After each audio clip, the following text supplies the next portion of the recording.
Kjo është aeroplani bombardues B-2 me cilin Shtetet e Bashkuara kryen sulmet kundër Iranit më 22 qershor në kuadër të operacionit që zgjati 37 orë.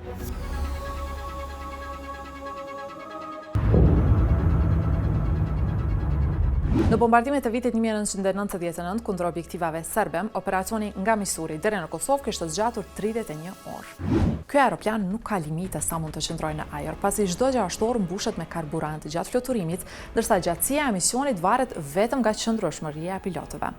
Këta bombardues janë ndërtuar në kohën e luftës së ftohtë për të bartur armë bërthamore. Ata ju shmangen radarëve fal materialit sekret për përthitje të valve, si dhe dizajnit që kanë si krah fluturues.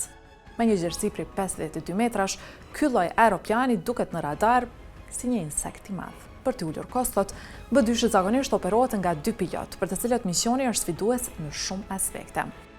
Pjesa më stresuese është goditja në shenjë, si në rastin e fundit në Iran, ku 7 aeroplan hodhen 14 bomba mbi objekte të fortifikuara. Atmosfera brenda aeroplanit është jashtëzakonisht e thatë, prandaj kërkohet hidratim i vazhdueshëm.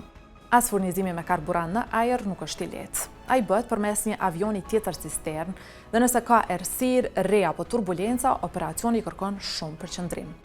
Pilotët kanë treguar se kur përfundojnë operacionin delikat të furnizimit me karburant, që kërkon rreth 30 minuta, u kullojnë djersët. Megjithatë, ata nuk e kanë reatinë të bërit dush apo të ndrimit të rrobave, meq përmbitoj kanë edhe jelekët e shpëtimit. Problemi i madh është edhe gjumi, ndonse ata konsultohen paraprakisht me fiziolog aeronautik se si të flenë në një sipërfaqe metalike pas karrigjeve. Këtij aspekti është kushtuar më shumë vëmendje pas luftës në Kosovë, pasi aviatorët amerikanë kanë raportuar se ndiheshin aq të mbushur me adrenalin për shkak të tensionit të luftimeve, saqë raskapiteshin, por nuk arrinin të flinin edhe gjatë misioneve të gjata. Të tjerë ndër vite kanë thënë se kanë përdorur pilula për të qëndruar zgjuar brenda B-2-shit.